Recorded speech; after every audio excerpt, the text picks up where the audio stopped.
বিজ্ঞানের পরিপাক চ্যাপ্টার আমরা পড়ছিলাম, সেখানে যার যার ক্লাসে যেটুকু বাকি আছে সেটা শেষ করব। তারপরে আমরা যে চ্যাপ্টার শুরু করব সেটা হচ্ছে উদ্ভিদ বিজ্ঞানের সম্ভবত ৪র্থ অধ্যায়, এটা অণুজীব। এই অধ্যায়টা আজকে শুরু করে দিলাম।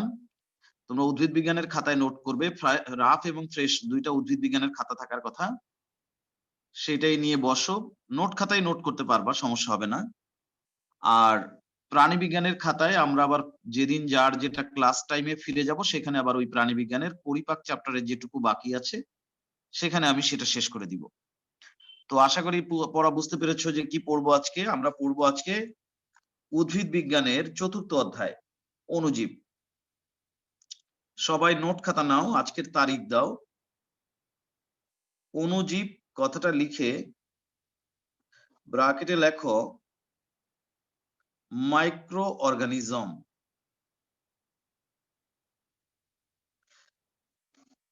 অণুজীব কথাটা লিখে ব্র্যাকেটে লেখো মাইক্রো অর্গানিজম।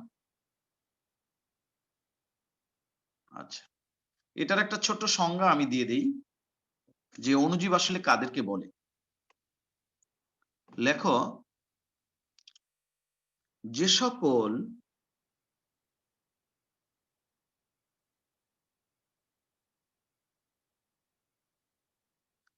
সকল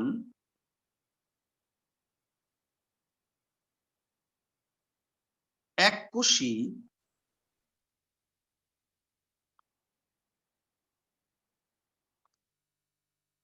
এবং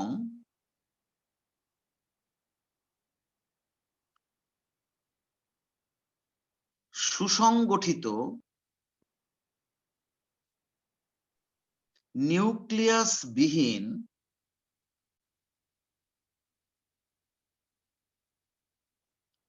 যে সকল এককোষী সুগঠিত নিউক্লিয়াস বিহীন, সুগঠিত বা সুসংগঠিত যা লেখো, যে সকল এককোষী সুগঠিত নিউক্লিয়াস বিহীন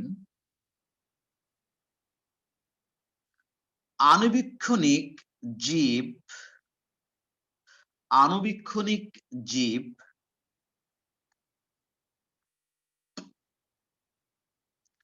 উদ্ভিদ ও প্রাণীর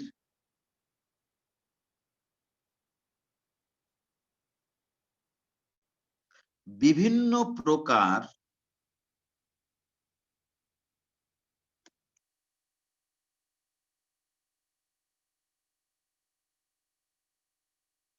উদ্ভিদ ও প্রাণীর বিভিন্ন প্রকার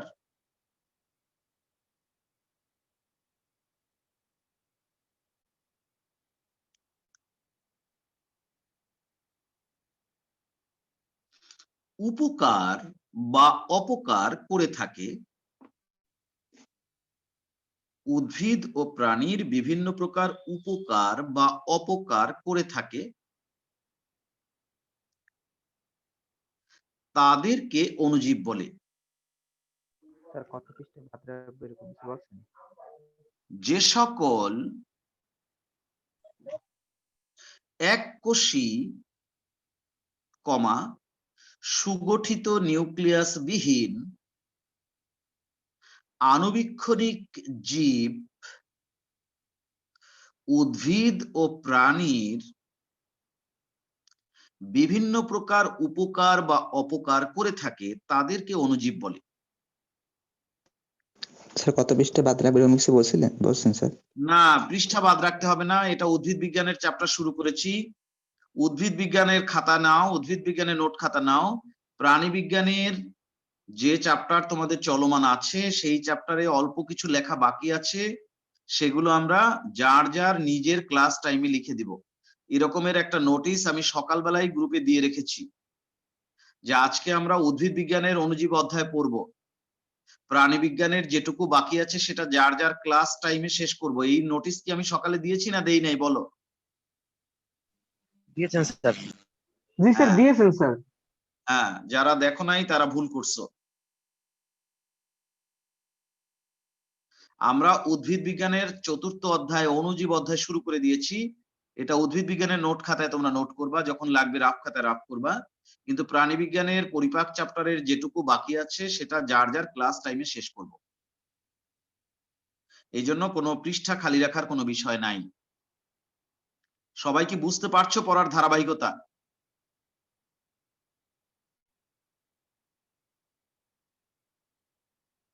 হ্যাঁ স্যার। পড়ার কন্টিনিউশনটা না বুঝলে মুশকিল, পড়ার কন্টিনিউশনটাও বোঝার একটা ইম্পর্টেন্সি আছে, যে আমি কি পড়লাম তা যদি না বুঝি তাহলে কিভাবে পড়বো। উদ্ভিদ বিজ্ঞানের 4র্থ অধ্যায় আছে অণুজীব। সে অণুজীব অধ্যায়ের আমরা একটা অণুজীব কাকে বলে সংজ্ঞা দেওয়ার চেষ্টা করেছি। আমি বলেছি যে সকল এককোষী সুগঠিত নিউক্লিয়াস বিহীন আণুবীক্ষণিক জীব উদ্ভিদ ও প্রাণীর বিভিন্ন প্রকার উপকার ও অপকার করে থাকে তাদেরকে অণুজীব বলে। সবাই লিখতে পেরেছ?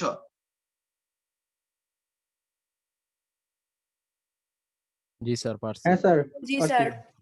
ঠিক আছে, সাথী লেখো, সাথী লেখো প্রিয়ন কমা ভিরয়েড কমা ভাইরাস কমা ব্যাকটেরিয়া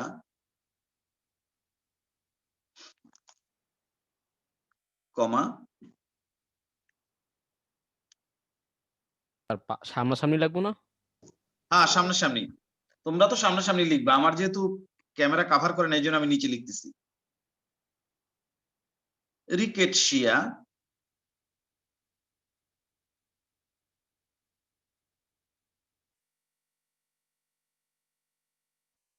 কমা,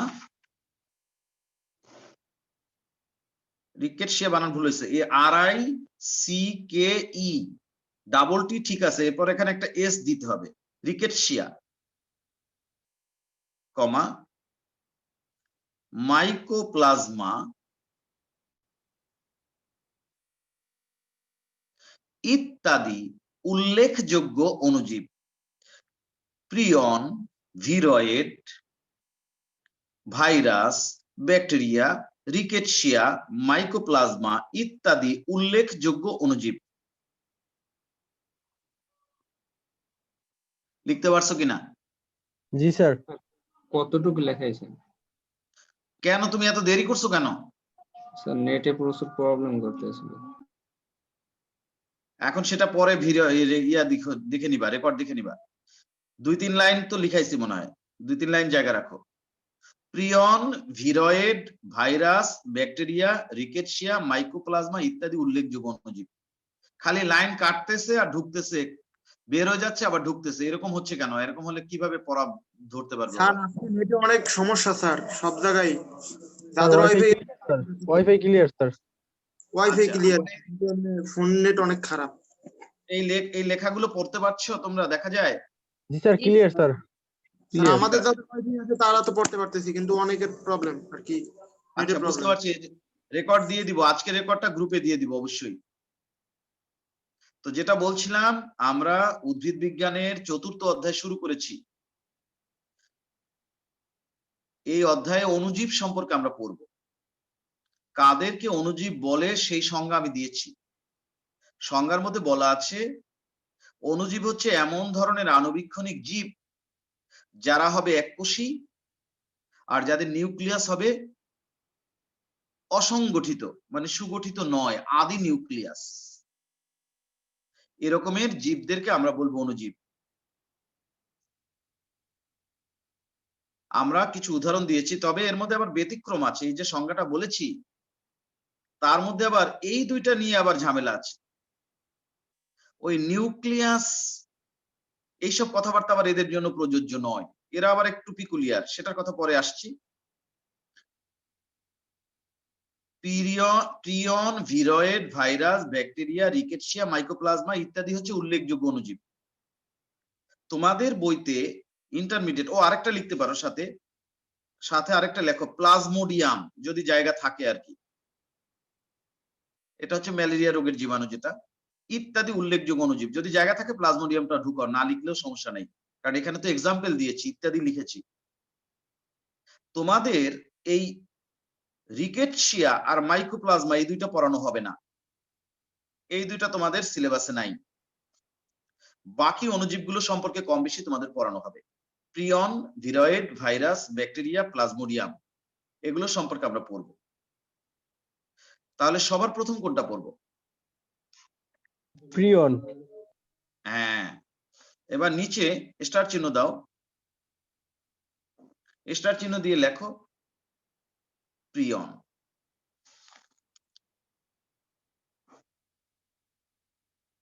আচ্ছা, একটুখানি আমি ছোট্ট করে একটুখানি বলি, পৃথিবীতে এখনো হয়তো কিছু মানুষ আছে যারা মানুষ হয়েও মানুষের মাংস খায়, যাদের বলে নরখাদক। ইংরেজিতে বলা হয় ক্যানিবাল। স্যার এখনো আছে? আছে, কিছু উপজাতি সম্প্রদায়ের মধ্যে এরকম আছে মানুষ। পাপুয়া নিউগিনি, গায়ানা, এইসব দেশে এখনো আছে। তারা প্রকাশ করে না যে তারা ক্যানিবাল। আন্দামানেও হয়তো আছে, তারা বলে না যে তারা ক্যানিবাল, কিন্তু আছে এরকম। আগে আরো বেশি ছিল, কিন্তু এই যারা নরখাদক, একসময় দেখা গেল তাদের মধ্যে একটা প্রাণঘাতী রোগ হচ্ছে। সেটা হচ্ছে এই প্রথমে যেটা হয় রোগের লক্ষণ, তারা অনিদ্রাতে আক্রান্ত হয়, ইনসমনিয়া, তাদের ঘুম আসে না। তারপরে মানসিক অস্থিরতা, মানসিক বিকার, পাগলামি আচার আচরণ, খাওয়া ঘুম সব বন্ধ। তারপরে একসময় তারা মারা যায়। এবং পাপুয়া নিউগিনিতে এই রোগটা সবচেয়ে বেশি দেখা যাচ্ছিল, এবং এই রোগটার ওরা নাম দিয়েছিল কুরু, ওদের আঞ্চলিক ভাষায় কুরু ডিজিজ। তো বিজ্ঞানীরা কেন এই কুরু রোগ হচ্ছে এর কোনো কুল কিনারা করতে পারছিল না। পরবর্তীতে বিজ্ঞানীরা ওই কুরু রোগে আক্রান্ত মানুষের মস্তিষ্কের মধ্যে এক ধরনের জীবাণু আবিষ্কার করলো, যে জীবাণু শুধুমাত্র একটা প্রোটিনের টুকরা মাত্র, আর কিচ্ছু না, একটা প্রোটিনের একখণ্ড প্রোটিন, শুধু একখণ্ড প্রোটিন মাত্র। বিজ্ঞানীরা মনে করত এই এই জীবাণু আবিষ্কারের পূর্বেই কিন্তু ভাইরাস আবিষ্কৃত হয়েছে। ভাইরাস আবিষ্কৃত যখন হয়েছে তখন বিজ্ঞানীরা দেখেছিল যে ভাইরাস হচ্ছে এমন একটা জীব যার দেহের বাইরে একটা প্রোটিনের আবরণ থাকে, আর ভিতরে এক টুকরা ডিএনএ বা আরএনএ থাকে, আর কিছুই থাকে না। এবং ভাইরাসকে তারা মনে করত জীব আর জ্বরের মাঝখানে অবস্থান, কারণ ভাইরাস কিন্তু জীব দেহের ভেতরে না ঢুকলে বাইরে যদি থাকে তাহলে একদম জড় বস্তুর ন্যায়, পাউডারের মতো। তাই বিজ্ঞানীরা ভাইরাসকে মনে করত জীব আর জ্বরের মাঝামাঝি অবস্থান। সেই ভাইরাসেরও কিন্তু দেহের বাইরে একটা প্রোটিনের টুকরা থাকে, আর দেহের ভেতরে ডিএনএ বা আরএনএ থাকে। প্রোটিনটার কাজ হচ্ছে এই ডিএনএ বা আরএনএটাকে সুরক্ষা দেয়া, আর ডিএনএ বা আরএনএটার কাজ হচ্ছে এই ভাইরাসের সমস্ত বৈশিষ্ট্য নিয়ন্ত্রণ করা। তাই বিজ্ঞানীরা ভাবতো কোনো একটা জীব যদি হতে হয় তাহলে মিনিমাম এই দুইটা জিনিস লাগবে, এক টুকরা ডিএনএ বা আরএনএ লাগবেই, তা না হলে তার বৈশিষ্ট্য কে নিয়ন্ত্রণ করবে? সে যে বংশবৃদ্ধি করবে ইত্যাদি ইত্যাদি, তার চরিত্র, রোগ তৈরি করতে গেলেও তার একটা বৈশিষ্ট্য হতে হবে। সমস্ত বৈশিষ্ট্য ডিএনএ বা আরএনএ নিয়ন্ত্রণ করে। বিজ্ঞানীরা তাই ভাবতো যে বৈশিষ্ট্য, জীবের বৈশিষ্ট্য নিয়ন্ত্রিত হয় ডিএনএ বা আরএনএ দ্বারা। আর ডিএনএ বা আরএনএ যদি সুরক্ষিত না থাকে তাহলে সেটা তো এক টুকরা ডিএনএ বা আরএনএ কিন্তু এক ধরনের এসিড, তরল পদার্থের মতো, সেটা তো একদম বিক্ষিপ্ত হয়ে নষ্ট হয়ে যাবে। সুতরাং তাকে সুরক্ষা দেওয়ার জন্য প্রোটিনের দরকার আছে, যে কোনো একটা আবরণ দরকার আছে। তাই বিজ্ঞানীরা ভাবতো যে ভাইরাসই হচ্ছে simplest way to form a being, অর্থাৎ সরলতম জীব তৈরির একমাত্র উপায় হচ্ছে ভাইরাস। তাহলে কি সংজ্ঞা? যে ভাইরাস মানেই এমন যার বাইরে একটা প্রোটিন, ভিতরে একটা ডিএনএ বা আরএনএ। এই দুইটা জিনিস না থাকলে কোনোদিন সেটা জীব হতে পারবে না। কিন্তু যিনি স্রষ্টা তিনি তো আমাদের জন্য বিস্ময় রেখে দিয়েছেন। তিনি এমন এমন জীব তৈরি করে রেখেছেন যেটা শুধুমাত্র একটা প্রোটিনের টুকরা মাত্র। এই প্রোটিনের টুকরাটা নিজে নিজে সংখ্যা বৃদ্ধি করতে পারে, তার কোনো ডিএনএ আরএনএ কিচ্ছু নাই। এবং শুধু সংখ্যা বৃদ্ধি করতে পারে তাই নয়, ওই সমস্ত প্রাণীর মস্তিষ্কের মধ্যে সে বাসা বেঁধে রোগও তৈরি করতে পারে। এবং এই প্রোটিনের টুকরাটাকে বিজ্ঞানীরা নাম দিয়েছেন প্রিয়ন। প্রিয়ন হচ্ছে এমন একটা রোগ তৈরিকারী অণুজীব যা শুধুমাত্র প্রোটিন দিয়ে তৈরি, এর কোনো ডিএনএ বা আরএনএ কিচ্ছু নাই, খালি প্রোটিনের একটা টুকরা মাত্র। এই প্রোটিনের টুকরাটা নিজে নিজে সংখ্যা বৃদ্ধি করতে পারে এবং নিজে নিজে রোগও তৈরি করতে পারে। আমি গ্রুপে কিছু ছবি পোস্ট করেছি প্রিয়নের, তোমরাও চাইলে গুগলে অসংখ্য ছবি বের করে নিতে পারবা। আবার একটা নজর আমি তোমাদের দেখিয়ে দিচ্ছি যে প্রিয়ন জিনিসটা দেখতে কেমন। দেখো ছবি দেখতে পাচ্ছ কিনা তোমরা, এই যে মোড়ানো মোড়ানো দেখতে পাচ্ছ এগুলোই প্রিয়ন, এগুলো আর কিছুই না, এগুলো এক ধরনের প্রোটিন, সুতার মতো পেঁচানো প্রোটিন।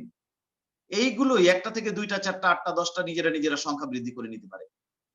এগুলোই বিভিন্ন প্রাণীর মস্তিষ্কের মধ্যে বসবাস করে, স্নায়ু রজ্জুর মধ্যে বসবাস করে, মানে স্পাইনাল কর্ডের মধ্যে বসবাস করে, এবং সেই সমস্ত প্রাণীদের রোগও তৈরি করে।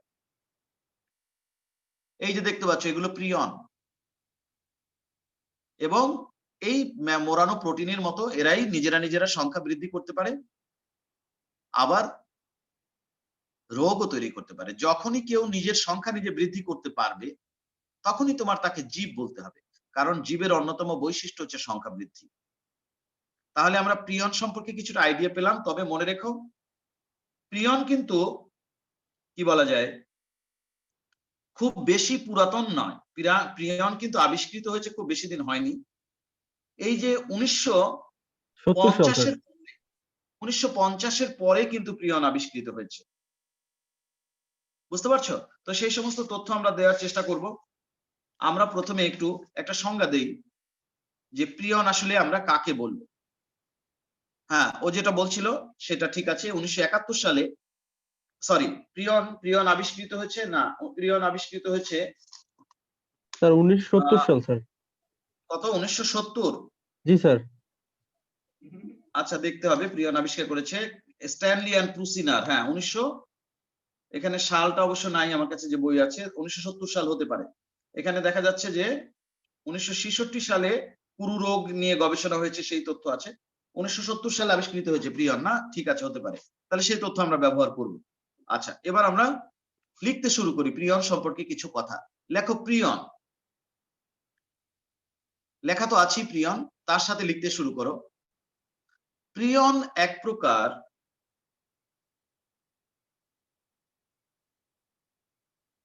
রোগ। 82 সালে আবিষ্কৃত হয়েছিল। 1982? জি স্যার। আবিষ্কর্তার নাম আছে আমার এখানে 4-5টা বই আছে, এর মধ্যে আবিষ্কর্তার নাম আছে, দেখো স্যার প্রিউসেলার। Stanley and Prusiner. কথা জি, বলে স্যার। না, স্ট্যানলি অ্যান্ড প্রুসিনার আবিষ্কার করেছে, কিন্তু এখানে সালটা নাই। যে এইমাত্র বললা সে নিশ্চয়ই কোনো একটা তথ্য না দেখে বলেনি, ওটাই মনে হয় ঠিক আছে। প্রুসিনার, আবুল হাসানে আছে। আবুল হাসানে আছে না? আবুল হাসানের বইটাও আমার কাছে আছে। তবে আমার কাছে যে বইটা আছে এটার মধ্যে এইটা একটু হয়তো আগের। 1982 লেখা। হ্যাঁ, তাহলে ঠিকই আছে। এটা হয়তো আগের ভার্সন, এখানে এই জন্য সালটা নাই। এমনিতে প্রিয়নের কথা বলা আছে। হ্যাঁ, 82 সালই লেখা আছে। হ্যাঁ ঠিক আছে, পেয়েছি আমি।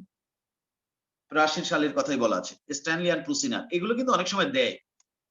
আর একটু ব্যাপারে আমি তোমাদের সাবধান করব, সেটা হচ্ছে এই যে চ্যাপ্টারটা আমরা এখন পড়তে যাচ্ছি, এই চ্যাপ্টারটা তোমরা যারা মেডিকেলের ব্যাপারে ইন্টারেস্টেড বেশি, তারা একদম টু দি পয়েন্টে খুঁটিয়ে খুঁটিয়ে পড়বা। কারণ মেডিকেলে গিয়ে যেহেতু তোমরা রোগ সম্পর্কে পড়বা, আর রোগের কারণই হচ্ছে বিভিন্ন জীবাণু, এই কারণে এই অণুজীবের এই চ্যাপ্টারটা দিয়ে অনেক প্রশ্ন কিন্তু এই মেডিকেলে প্রশ্ন করা হয় অ্যাডমিশন টেস্টে। এবং এখানে যেহেতু অনেক ছোটখাটো তথ্য আছে, স্টুডেন্টদের চোখ এড়িয়ে যাওয়ার একটা সম্ভাবনা থাকে। সেই জন্য এই যে বললাম যে ধরো 1982 সাল, এটাই হয়তো তুমি জানলা না, এটা দিয়ে কিনা একটা এমসিকিউ দিয়ে দিল। এটা না জানার সাথে একেবারে বিরাট যে তুমি মেধাবী বা মেধাবিহীন এটা নয়। আসলে বাদ দেওয়ার তো একটা প্রক্রিয়া বের করতে হবে, সবাই তো মেধাবী, সে কারণে এইসব ছোটখাটো তথ্য অনেক সময় তোমার বাদ পড়ে যাওয়ার কারণ হতে পারে। এই জন্য এই চ্যাপ্টারটা তোমরা একটু টু দি পয়েন্টে খুঁটিয়ে খাটিয়ে মুখস্থ করবে একাধিক বইয়ের সমন্বয় করে। তো যাই হোক, আমি যতটা সম্ভব তথ্য আমার কাছে আছে 4-5টা বই, স্যার আমি যতটা সম্ভব তথ্য অ্যাকুমুলেট করে আমি তোমাদের দেওয়ার চেষ্টা করব। লেখো প্রিয়ন। প্রিয়ন এক প্রকার রোগ সৃষ্টিকারী অণুজীব যা শুধুমাত্র প্রোটিন দিয়ে তৈরি। প্রিয়ন এক প্রকার রোগ সৃষ্টিকারী অণুজীব যা শুধুমাত্র প্রোটিন দিয়ে তৈরি।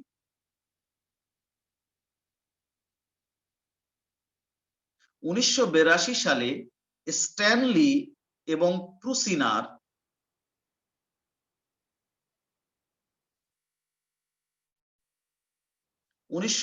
সালে স্ট্যানলি এবং প্রুসিনার ভেড়ার মস্তিষ্কে, এই দুইটা একজনের নাম না? না না, দুজন, স্ট্যানলি তো আরেকজনের নাম আর প্রুসিনার তো আরেকজনের নাম।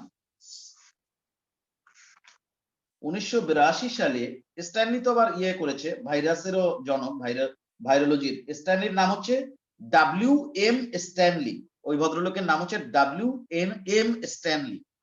উনি কিন্তু নোবেল প্রাইজও পেয়েছেন তোমার ওই যে টোবাকো মোজাইক ভাইরাস আবিষ্কার ওটা নিয়ে কাজ করার ফলে। তো স্ট্যানলি এবং প্রুসিনার আরেকজনের নাম, দুজনের নাম লেখো। 1982 সালে স্ট্যানলি এবং প্রুসিনার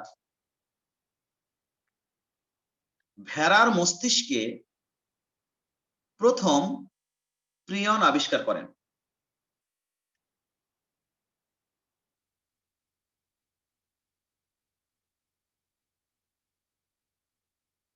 স্যার প্রথম লাইন কি এইটা ছিল? না, প্রিয়ন এক প্রকার রোগ সৃষ্টিকারী অণুজীব যা শুধুমাত্র প্রোটিন দিয়ে তৈরি। প্রিয়ন স্যার এক প্রকার রোগ সৃষ্টিকারী অণুজীব যা শুধুমাত্র প্রোটিন দিয়ে তৈরি। 1982 সালে স্ট্যানলি এবং প্রুসিনার ভেড়ার মস্তিষ্কে প্রথম প্রিয়ন আবিষ্কার করেন। কে যেন কিছু জানতে চাচ্ছ, একটু বলো, এবার বলো। স্যার আগের নোটে স্যার 1970 সাল দেওয়া স্যার, এই জন্য বলছিলাম। না, এখানে তো লেখাই আছে 1982 সাল, তাহলে এটা কারেকশন করে নিতে হবে।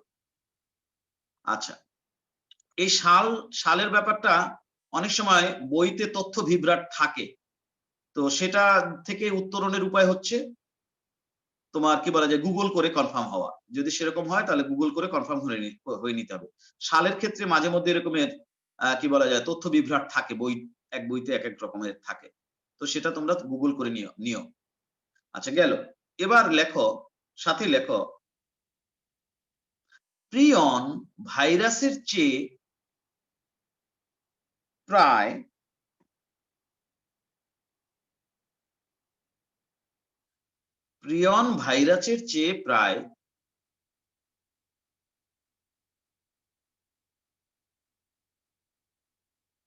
100 ভাগের 1 ভাগ ছোট।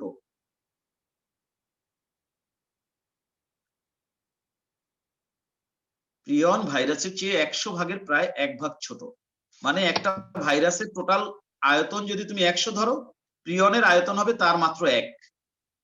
বুঝতে পারছো? জি স্যার। প্রিয়নের আয়তন বা প্রিয়ন ভাইরাসের চেয়ে প্রায় 100 ভাগের 1 ভাগ ছোট। দাঁড়ি, সাথে লেখো,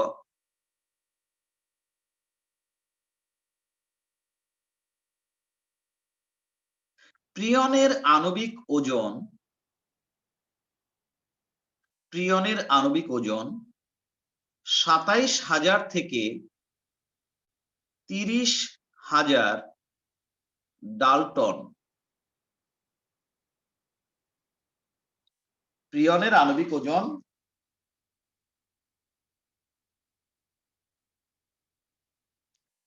27,000 থেকে 30,000 ডালটন।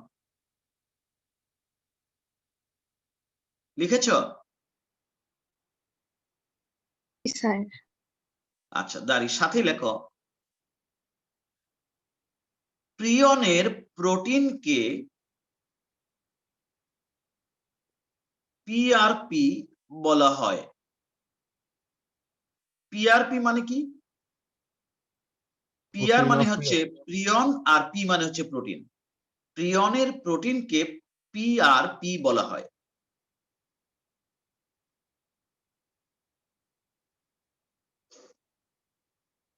স্যার পিআরপি মানে কি বলছেন স্যার, আবার একটু বললে ভালো হইতো। প্রিয়ন প্রোটিন, পিআর মানে প্রিয়ন আর পি মানে প্রোটিন। প্রিয়নের প্রোটিনকে পিআরপি বলা হয়। পিআর মানে প্রিয়ন আর পি মানে প্রোটিন। সাথী লেখো, প্রিয়ন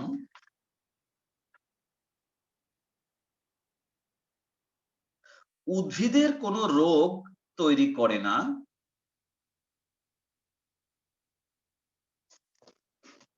প্রিয়ন উদ্ভিদের কোনো রোগ তৈরি করে না,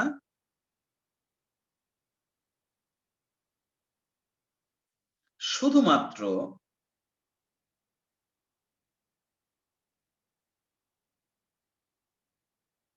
প্রাণীর রোগ তৈরি করে।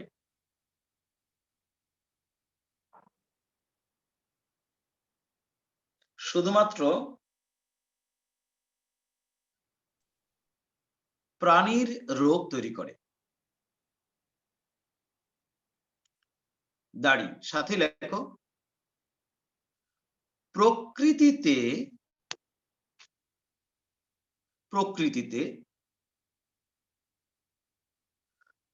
মুক্ত অবস্থায় প্রিয়ন পাওয়া যায় না।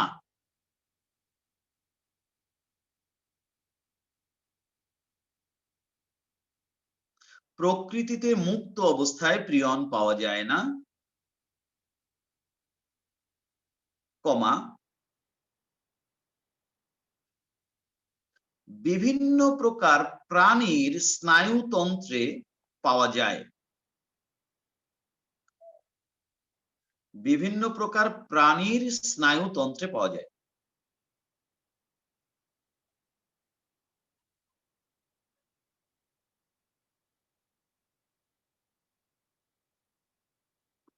লিখেছ? জি স্যার। বিভিন্ন প্রকার প্রাণীর স্নায়ুতন্ত্রে পাওয়া যায়। দাড়ি, সাথে লেখো, মানুষের কুরু, যার কথা আগেই বলেছি, সিজেডি, এটার আবার একটা ফুল মিনিং আছে। CRE UTZ FELDT, উচ্চারণ হবে ক্রাসফেল্ট। ক্রাসফেল্ট বানানটা কিন্তু একটু খটকা আছে। CREUTZ FELDT, Creutzfeldt. Jakob, JAKOB, Jakob. আমি নিচে লিখলাম, তোমরা পাশে লেখো। ডিজেস, মানুষের কুরু, কমা, সিজেডি, কমা,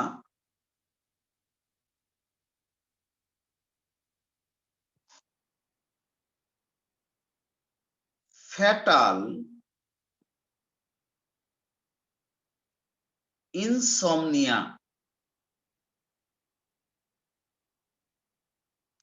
Kuru, CJD, fatal insomnia, comma, ভেড়া ও ইঁদুরের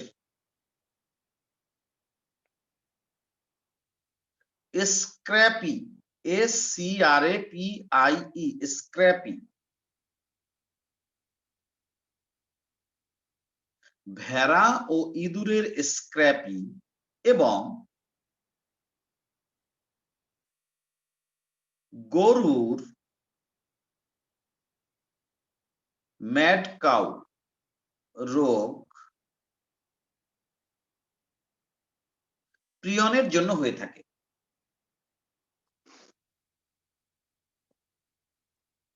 এবং গরুর ম্যাড কাউ রোগ প্রিয়নের জন্য হয়ে থাকে। মানুষের kuru Creutzfeldt Jakob disease, fatal insomnia, এই তিনটা হচ্ছে মানুষের রোগ। ভেড়া ও ইঁদুরের স্ক্র্যাপি এবং গরুর ম্যাড কাউ রোগ প্রিয়নের জন্য হয়ে থাকে। লিখতে পারছো? স্যার। জি স্যার। ঠিক আছে, প্রিয়ন সম্পর্কে এই যতটুকু লিখছে এতটুকুই মনে রাখলে চলবে। প্রিয়ন নিয়ে আসলে এখনো কাজ চলছে। হ্যাঁ, এটা খুব বেশি মানে এখনো তথ্য জানা যায়নি, আর এটা খুব বেশি অত অ্যাভেলেবেলও না। তো এর পরের আমরা অণুজীব নিয়ে কথা বলবো। এখন আমরা বেশি ইলাবোরেট করতে পারবো ভাইরাস এবং ব্যাকটেরিয়া, ওখানে যাব, কিন্তু প্রিয়ন সম্পর্কে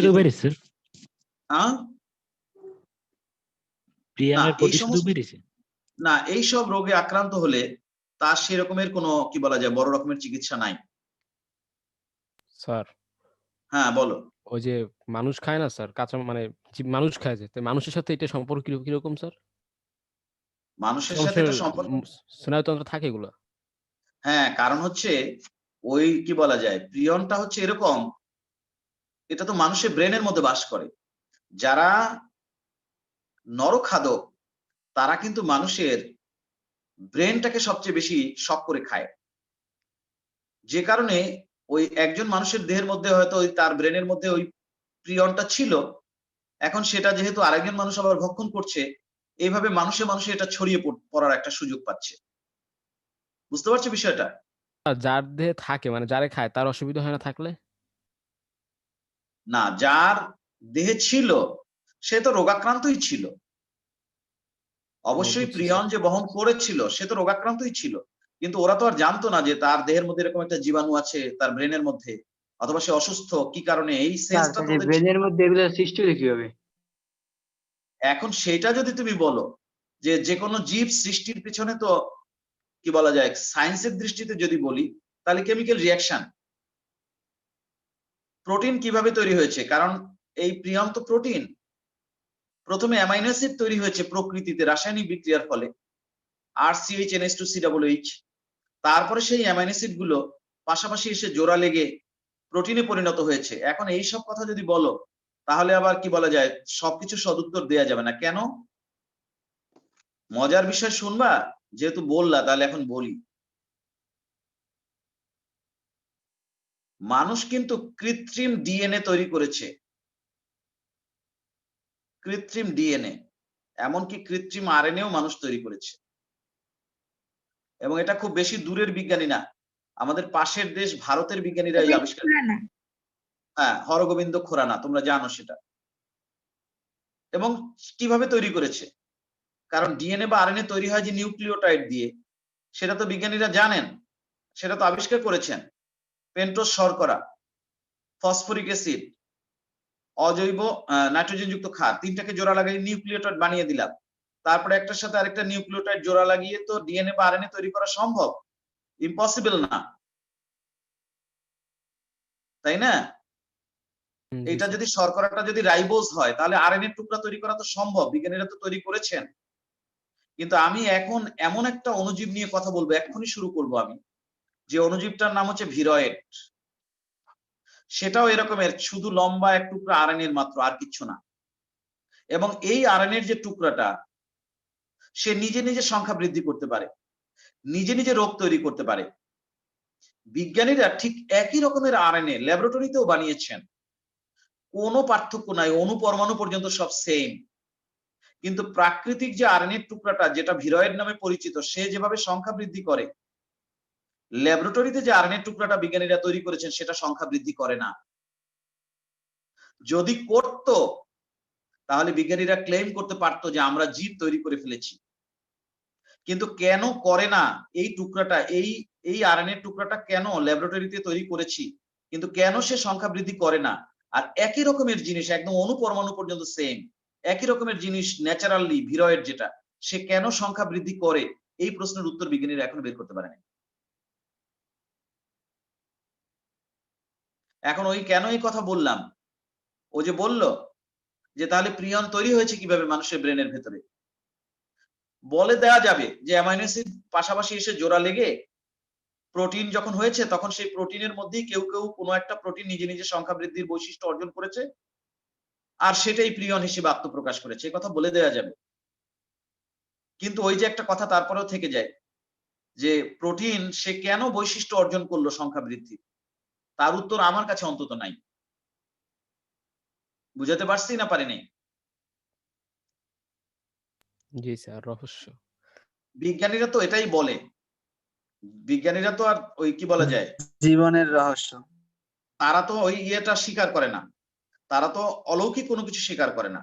তারা বলে যে একদম সবার প্রথমে কেমিক্যাল রিয়াকশনের মাধ্যমে হয় এই প্রিয়ন তৈরি হয়েছে, তারপরে হয়তো ভিরয়েড তৈরি হয়েছে, এরপরে একটা প্রোটিনের আবরণের মধ্যে যখন এই আরএনএ টুকরা ভিরয়েড আটকা পড়েছে তখন সেটা ভাইরাস হয়েছে, ভাইরাস আরেকটু মডিফাই হয়ে ব্যাকটেরিয়া হয়েছে, ব্যাকটেরিয়া আরো মডিফাই হয়ে ছত্রাক হয়েছে, ছত্রাক আরো মডিফাই হয়ে শৈবাল বা অ্যালগি হয়েছে, মস হয়েছে, ফার্ন হয়েছে, তারপর সেখান থেকে কি বলা যায় কোনো কোনো অ্যামাইনো অ্যাসিড বা প্রোটিন দিয়ে প্রাণীর দিকে যাত্রা শুরু করেছে, জুও প্লাঙ্কটন হয়েছে, সেখান থেকে অ্যামিবা হয়েছে, সেখান থেকে আরো উন্নত প্রাণী ওই যে পরিফেরা নিডারিয়া প্লাটিহেলমিনথেস। বিজ্ঞানীদের কনসেপ্ট হচ্ছে এরকম, এবং বিজ্ঞানীরা বলবেন যে সৃষ্টির আদিতে পরিবেশে এমন পরিবেশ ছিল যেখানে এইসব রাসায়নিক পদার্থগুলো ক্রিয়া বিক্রিয়ার মাধ্যমে এই সমস্ত কিছু তৈরি হয়েছে, সমস্ত কিছু, শুধুমাত্র প্রাণী না, শুধুমাত্র জীব না, সমস্ত কিছু। এখন মাটি, পাথর, বালি যা কিছু দেখতে পাচ্ছ প্রকৃতিতে যা কিছু আছে, বিজ্ঞানীরা তার ব্যাখ্যা এটাই দাঁড় করান যে ওটা সব রাসায়নিক পরিবর্তনের মাধ্যমে বা রাসায়নিক বিক্রিয়ার মাধ্যমে তৈরি হয়েছে। তো সেই প্রশ্নের উত্তর তো দিয়ে শেষ করা যাবে না, এগুলো নিয়ে তোমরাও কাজ করতে পারবা। আচ্ছা যাই হোক, তো আমরা প্রিয়ন শেষ করলাম। মাথায় থাকে কি না সেটা কেন বললা তুমি? তা তো নয়, সেটা তো নয়। ধরো কোনো একজন মানুষ প্রিয়ন তার দেহের মধ্যে আবিষ্কৃত, এবং এই যে এই সমস্ত প্রাণীগুলো, এই যে তোমার ম্যাটকাউ রোগে আক্রান্ত প্রাণী, স্ক্র্যাপি রোগে আক্রান্ত ভেড়া বা ইঁদুর, এগুলো যদি তুমি ভক্ষণ করো এদের ব্রেন, তাহলে ওখান থেকে তোমার দেহের মধ্যে প্রিয়নটা ঢুকে যাবে, তুমিও ওই রোগে আক্রান্ত হবা। এই জন্য ম্যাটকাউ রোগটা যখন হয়েছিল, গরু মানে পাগলের মতো আচার আচরণ করছিল, 4-5 বছর আগের কথা বোধ হয়, বা তারও 2-1 বছর আগে হতে পারে। ব্রিটেনে প্রচুর পরিমাণে এই ম্যাটকাউ রোগটা দেখা দিয়েছিল। তখন ব্রিটেনে কিন্তু শত শত গরু মেরে মাটির নিচে পুঁতে রেখেছিল, শত শত না, হাজারে হাজার, বিশাল বিশাল তরতাজা গরু। ব্রিটেন কিন্তু পৃথিবীতে প্রচুর গরুর মাংস রপ্তানি করে, ওদের বিশাল বিশাল ফার্ম হাউস আছে। তো সেই ম্যাটকাউ রোগ দেখা দেওয়ার ফলে ওরা কিন্তু তখন হাজার হাজার গরু নিধন করে মাটি চাপা দিয়েছিল। তুমি যদি এই যে কি বলা যায় এই ভেড়া, ইঁদুর বা গরু এগুলো খাও, যাদের দেহের মধ্যে প্রিয়ন আছে, সেটা ওদের মস্তিষ্ক তুমি ভক্ষণ করলে তোমার দেহের মধ্যে এটা এসে যাবে, তখন এসে তোমার ব্রেনের মধ্যে বা তোমার স্নায়ুতন্ত্রের মধ্যে এটা অবস্থান নেবে, তুমি ওই রকমের রোগে আক্রান্ত হবা। এবং এই সব রোগগুলোই হচ্ছে একটু অস্বাভাবিক আচার আচরণ করা। যেমন এই ভেড়া বা ইঁদুরের যখন স্ক্র্যাপি হয়, ওরা কি করে জানো? যেমন ভেড়ার ক্ষেত্রে যেটা হয়, ওরা পাথরের সাথে বা গাছের সাথে গা ঘষতে থাকে, গা ঘষতে ঘষতে একদম গায়ের সব লোম তুলে ফেলে, ক্ষতবিক্ষত করে ফেলে দেহ, তারপর ওরা চুলকাতে থাকে, গা ঘষতে থাকে। স্ক্র্যাপ ইঁদুরও এরকমটা করে, খালি উল্টানি দেয়, খালি গা ঘষে। কারণ এই প্রিয়নটা হয়, অ্যাটাক করে নার্ভাস সিস্টেমকে। নার্ভাস সিস্টেম অ্যাটাক করলে যা হয় সমস্ত উল্টাপাল্টা, বুঝো নাই? পাগলা ভাব। এই যে ফ্যাটাল ইনসমনিয়া মানে কি, অনিদ্রায় একদম মারা যাবে তুমি, ফ্যাটাল মানে হচ্ছে প্রাণঘাতী, এটা মানুষের হবে। এই যে ক্রাসফেল্ড জ্যাকব ডিজিজ, এগুলো হচ্ছে এরকমের অস্বাভাবিক আচার আচরণ। এবং এই ক্রাসফেল্ড ডিজিজটা কিন্তু আমেরিকাতে প্রচুর হয়, বুঝতে পারছো? আমেরিকাতে প্রচুর পরিমাণে এই রোগটা হয় কিন্তু। এনিওয়ে, যাই হোক, এটা নিয়ে আর কথা এখন বাড়াবো না, তোমরা এগুলো নিয়ে আরো বেশি জানার চেষ্টা করবা। এখন আমরা পরের আইটেমে যেতে চাই, ভিরয়েড। স্টার চিহ্ন দিয়ে লেখো ভিরয়েড।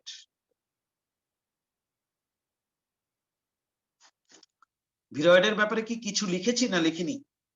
না স্যার, কিছুই না। কিছুই লেখনি। লেখো, ভিরয়েড এক প্রকার রোগ সৃষ্টিকারী অণুজীব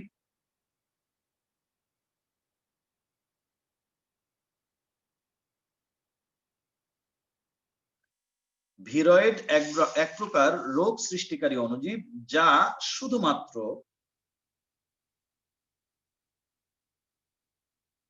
আরএনএ খন্ড দিয়ে তৈরি, একদম ওপেন এক টুকরা আরএনএ, তার বাইরে কোনো প্রোটেক্টিভ কোনো কিচ্ছু নাই। আমি কিছু ছবি পোস্ট করেছি তোমাদের গ্রুপে, সেখান থেকে আমি একটা ছবি দেখিয়ে নিয়ে আসতে পারি ভিরয়েডের।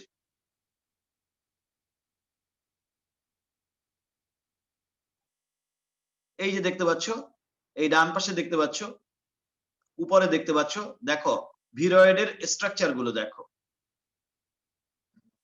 এগুলো কিন্তু সব আরএনএ, এক সূত্রক আরএনএ, কিন্তু এরকমের ধরো এটা একটা এক সূত্রক আরএনএ, এটাই আবার পেঁচিয়ে এরকম ভাঁজ হয়ে বা এখানে জোড়া লেগে, কিন্তু টোটালটা কিন্তু এক সূত্রক আরএনএ। এই উপরে এবং নিচে দেখতে পাচ্ছ এগুলো সব ভিরয়েডের ছবি। বুঝতে পেরেছো বিষয়টা? ভিরয়েড এক প্রকার রোগ সৃষ্টিকারী অণুজীব যা শুধুমাত্র আরএনএ দিয়ে তৈরি। লিখেছো কথাটা?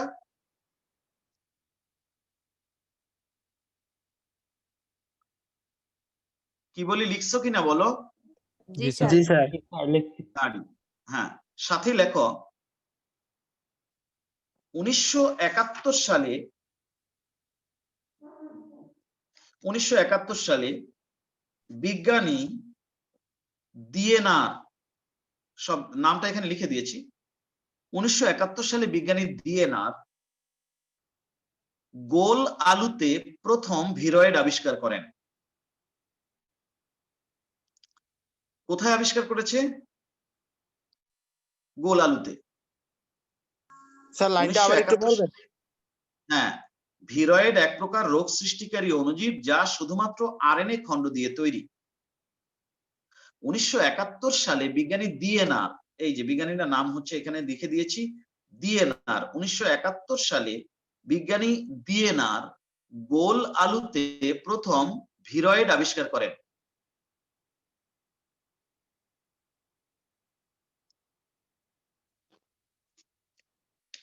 লিখতে পারছো? জি স্যার লিখছি। জি স্যার। দাঁড়ি। সাথে লেখো ভিরয়েডের আণবিক ওজন, ভিরয়েডের আণবিক ওজন 85,000 থেকে 1,30,000 ডালটন। ভিরয়েডের আণবিক ওজন 85,000 থেকে 1,30,000 ডালটন।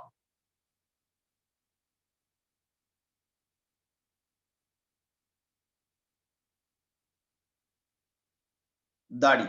সাথে লেখো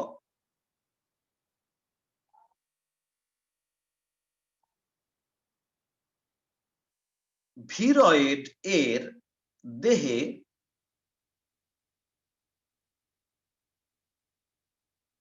আরএনএ খণ্ডের বাইরে কোনো প্রকার প্রোটিন আবরণ থাকে না। ভিরয়েডের দেহে বিদ্যমান আরএনএ খণ্ডের বাইরে কোনো প্রকার প্রোটিন আবরণ থাকে না।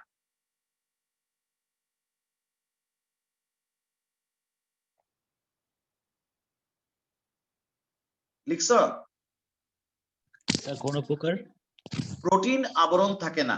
ভিরয়েডের দেহে বিদ্যমান আরএনএ খণ্ডের বাইরে কোনো প্রকার প্রোটিন আবরণ থাকে না।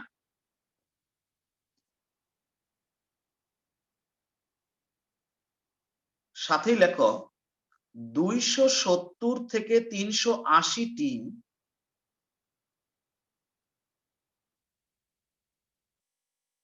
রাইবোনিউক্লিওটাইড, রাইবোনিউক্লিওটাইড, নিউক্লিওটাইড মানে আমরা জানি শর্করা, নাইট্রোজেনযুক্ত ক্ষার আর ফসফরিক অ্যাসিডকে বলা হয় নিউক্লিওটাইড।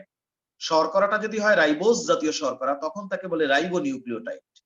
270 থেকে 380টি রাইবোনিউক্লিওটাইড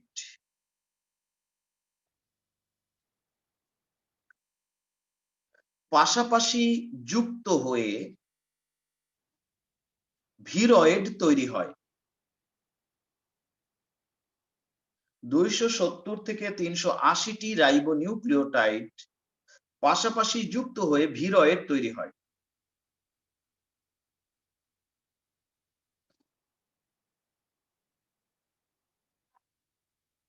লিখছো কিনা বলো? জি স্যার। স্যার। সাথে লেখো ভিরয়েড শুধুমাত্র উদ্ভিদের রোগ তৈরি করে, কমা প্রাণীর কোনো রোগ তৈরি করে না।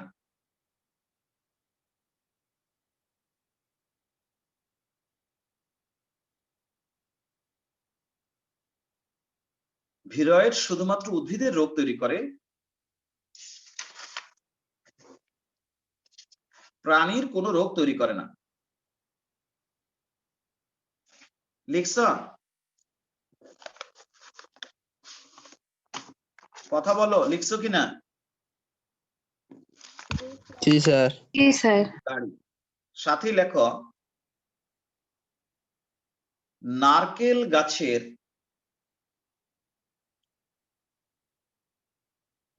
গাছের লেখো CADANG ক্যাডাং ক্যাডাং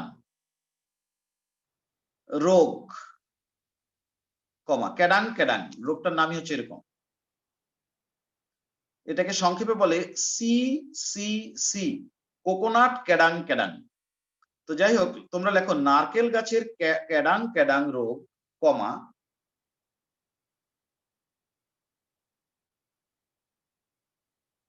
গোল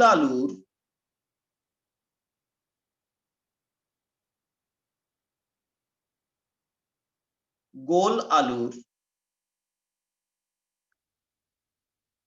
লিখছ? জি স্যার। স্যার।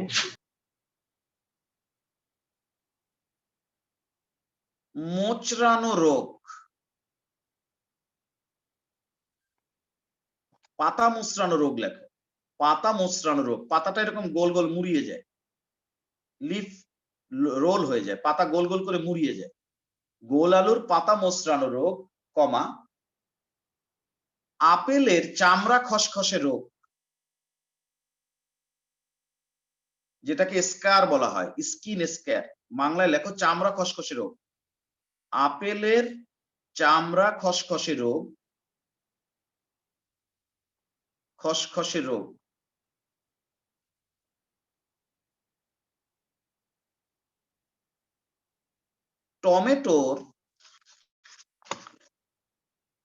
টমেটোর বাঞ্চি টপ রোগ ভিরয়েডের জন্য হয়ে থাকে। বাঞ্চি টপ, টমেটোর মানে গাছে দেখা যাবে যে গাছটা একদম কি বলা যায়, এমন ভাবে বুশি হয়ে যাবে, ঝোপঝাড় বিশিষ্ট হয়ে যাবে, ফল তেমন একটা ধরবে না, যেটাকে বাঞ্চি টপ রোগ বলা হয়। স্যার BUNCHI হবে? BUNCHY বাঞ্চি। কি কি রোগ বললাম? নারকেল গাছের ক্যাডাং ক্যাডাং রোগ, গোল আলুর পাতা মোচড়ানো রোগ, আপেলের চামড়া খসখসে রোগ, টমেটোর বাঞ্চি টপ রোগ ভিরয়েড এর জন্য হয়ে থাকে।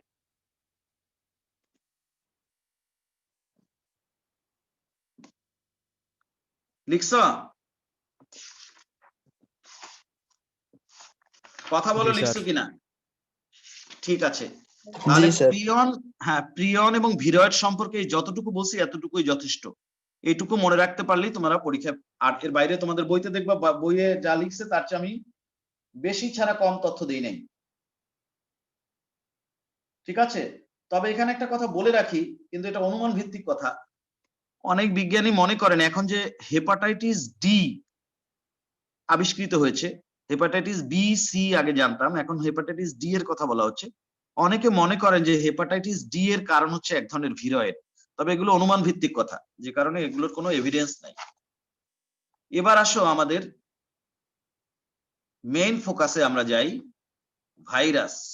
এটা নিয়ে আমরা অনেক কিছুই পড়ব। লিখছো ভাইরাস? জি স্যার।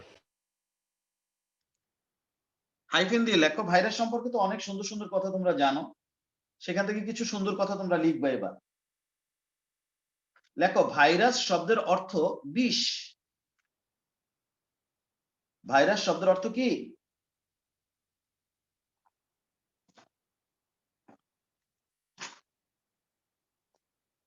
ভাইরাস শব্দের অর্থ বিষ। লিখছো কথাটা? জি স্যার। পয়জন। ভাইরাস শব্দের কথাটার অর্থ হচ্ছে পয়জন বা বিষ। এগুলো অনেক সময় অনেকে দেখা যায় হয়তো আসলে না পারলে মুশকিল। দেখো, বিজ্ঞানী লুই পাস্তুর প্রথম ভাইরাস শব্দটি ব্যবহার করেন।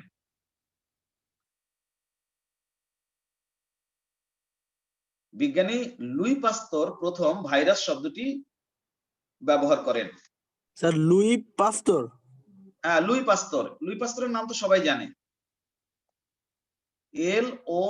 LOUIS, লুইস পাস্তর, PASTEUR, লুই পাস্তর, ফরাসি বিজ্ঞানী।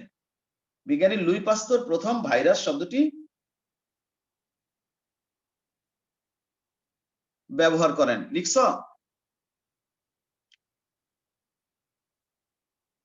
জি sir.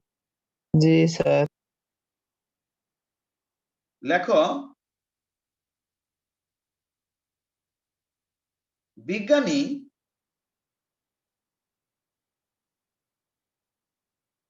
Dmitry Ivanovsky, DIMITRY, Dmitry Ivanovsky, যদিও এটা রাশিয়ান নাম, ওরা আবার ভি ইউজ করেন, ওরা ইউজ করে ডাব্লিউ, এরকম ইভানোভস্কি, আইওনস্কি এরকম লেখে। বিজ্ঞানী দিমিত্রি ইভানোভস্কি 1892 সালে, বিজ্ঞানী দিমিত্রি ইভানোভস্কি 1892 সালে মোজাইক রোগে আক্রান্ত তামাকের পাতা থেকে প্রথম ভাইরাস পৃথক করেন। বিজ্ঞানী Dmitry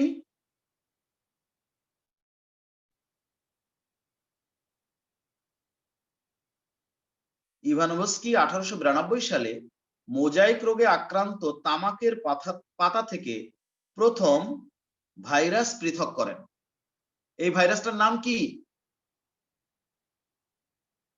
tobacco mosaic virus. Tobacco mosaic virus. সেই ভাইরাসটা দেখতে এরকম,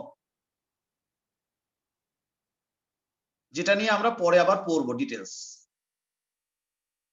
তোমাদেরকে অনেক রকমের ভাইরাসের আমি ছবি দিয়েছি, আস্তে আস্তে সেগুলো আমি আলোচনা করব, তাড়াহুড়ো করার দরকার নেই। সাথেই লেখো, স্যার এই ভাইরাসের লাইন গুলো আবার বলবেন, আমার নেটে প্রবলেম হয়েছিল, শুনতে পারিনি। তুমি পরে রেকর্ড শুনতে হবে, তোমাকে রেকর্ড দিয়ে দিব। মোজাইক রোগের স্যার আক্রান্ত এটা একটু। হ্যাঁ, বিজ্ঞানী দিমিত্রি ইভানোভস্কি 1892 সালে মোজাইক রোগে আক্রান্ত তামাকের পাতা থেকে প্রথম ভাইরাস পৃথক করেন।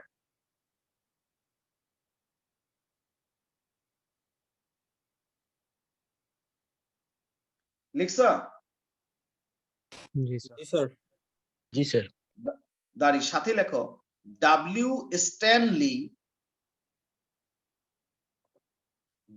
স্ট্যানলি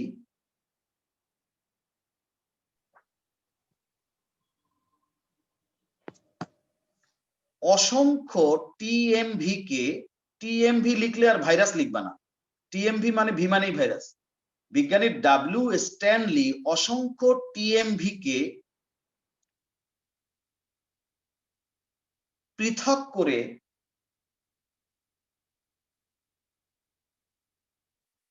ক্রিস্টাল এ রূপান্তরিত করেন। ভাইরাসকে কিন্তু পিউরিফাই করলে একদম চিনির দানা বা লবণের দানার মতো ক্রিস্টাল বা স্ফটিক হয়ে যাবে, সেটাই করেছেন বিজ্ঞানী স্ট্যানলি। বিজ্ঞানী ডাব্লিউ স্ট্যানলি অসংখ্য টিএমভি কে পৃথক করে ক্রিস্টাল এ রূপান্তরিত করেন, আর এই জন্য তিনি কিন্তু নোবেল প্রাইজ পেয়ে যান, সেটা বলার দরকার নেই। বিজ্ঞানী স্ট্যানলি অসংখ্য টিএমভি কে পৃথক করে ক্রিস্টাল এ রূপান্তরিত করেন। লিখছ? জি স্যার। জি স্যার। সাথে লেখো, বিজ্ঞানী গ্যালো, GALL গ্যালো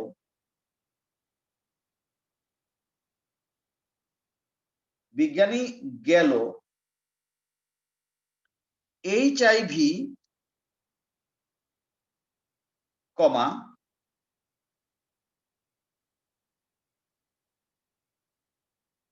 HIV, বিজ্ঞানী গ্যালো HIV,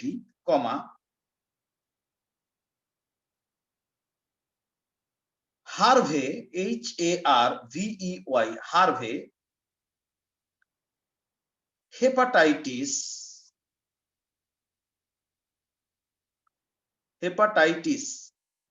সি,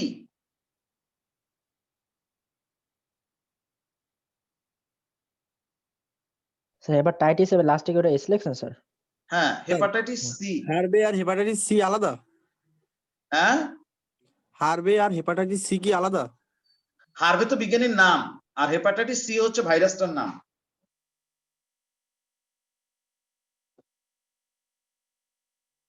কমা, বিজ্ঞানী ডাব্লিউ রিড, REED, রিড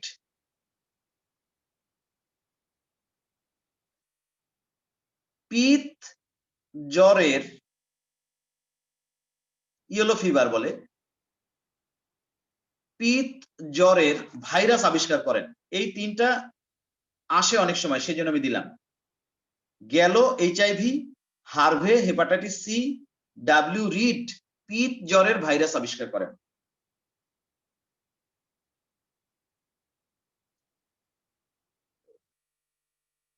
লিখছ?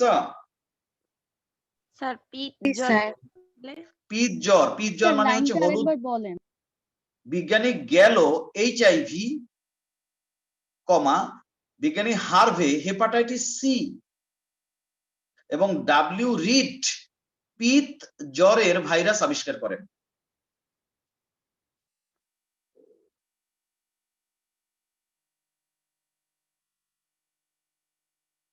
লিখতে পারছো? জি স্যার।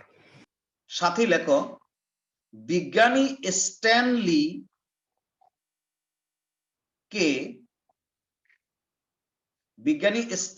কে ভাইরোলজি এর জনক বলা হয়। এটা আসে কিন্তু প্রায়, বিজ্ঞানী স্ট্যানলিকে ভাইরোলজি এর জনক বলা হয়।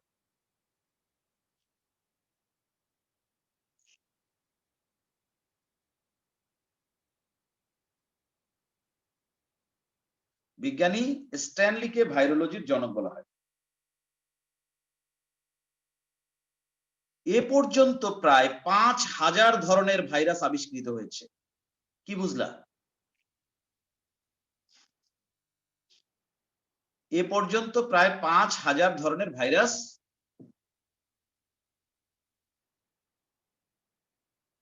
আবিষ্কৃত হয়েছে। লিখছ? জি স্যার। আজকের শেষ লাইন, বিজ্ঞানী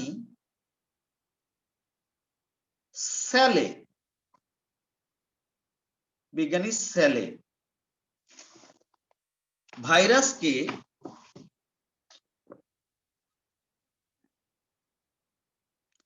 জীব ও জ্বরের মাঝামাঝি, বিজ্ঞানী সেলে ভাইরাসকে জীব ও জ্বরের মাঝামাঝি এক প্রকার রাসায়নিক বস্তু বলে মত প্রকাশ করেন। বিজ্ঞানী সেলে ভাইরাসকে জীব ও জ্বরের মাঝামাঝি এক প্রকার রাসায়নিক বস্তু বলে মন্তব্য করেন বা মত প্রকাশ করেন। স্যার আগের লাইন একটু বলবেন? আমি রেকর্ড দিচ্ছি, রেকর্ড থেকে দেখে নিবা। সবাই ভালো থাকো, আল্লাহ হাফেজ।